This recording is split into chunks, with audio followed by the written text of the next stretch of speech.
ډیره مننه صدر صاحب په اجازت باندې داس مشرون نوستي چې ویلا یم نشو خو بیا هم د روایت تر مخ خپل غزل به اسراغو چې زړه مې تور لکه خیبر د هسپتال دی زړه مې تور لکه خیبر د هسپتال دی او خیبر نه د ګرام خبر د هسپتال دی او څوک راوړي ورته مالیاره او څوک وړي څوک راوړي ورته مالیاره او څوک وړي خو پښتونخوا د کناور د هسپتال دی مننه ډېره مننه څوک راوړي ورته مالیاره او څوک وړي پښتونخوا د کناور د هسپتال دی مننه او چې مرګ ته نږدې به دي کې ژوند د جبا مرګ ته نږدې به دي کې ژوند د جبا او که دلته نه ساتې پابند د جبا مرګ ته نږدې به دي کې ژوند د جبا که دلته نه ساتې پابند د جبا مرګ ته نږدې به دي کې ژوند د جبا که دلته نه ساتې پابند د جبا او د زورورو خار دی مړ به دي کې سترګې ړندې ساته او بند د جبا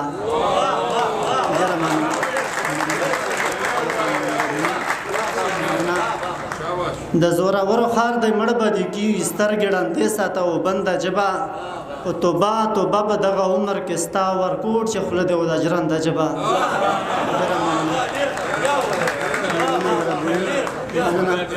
توبه توبه به دغه عمر کې ستا ورکوټ چې خوله دې و د ژرنده ژبه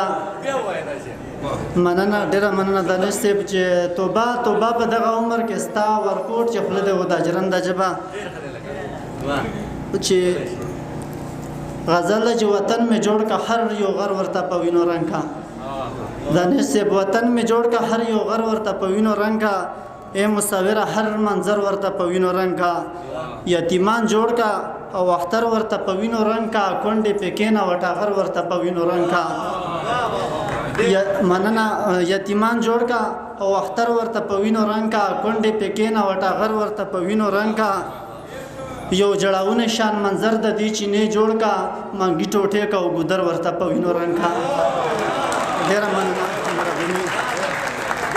یو جړاونه شان منظر د دې چې نه جوړ کا او مانګي ټوټه کا او ګدر ورته په وینو رنګ کا مننه لکه د مور او د بچی ډک له یو درد تصویر لکه د مور او د بچی ډک له یو درد تصویر کابل یې مور کا او خیبر ورته په وینو رنګ کا ډېره مننه لکه د مور او د بچی ډک له یو درد تصویر کابل یې مور کا او خیبر ورته په وینو رنګ کا دانش صاحب شعر دی پکې چې غر پکې جوړ کا او پالوس ورته وسوځوا غر پکې جوړ کا او پالوس ورته وسوځوا لوګي پر هم جوړ کا نختر ورته په وینو رنګ کا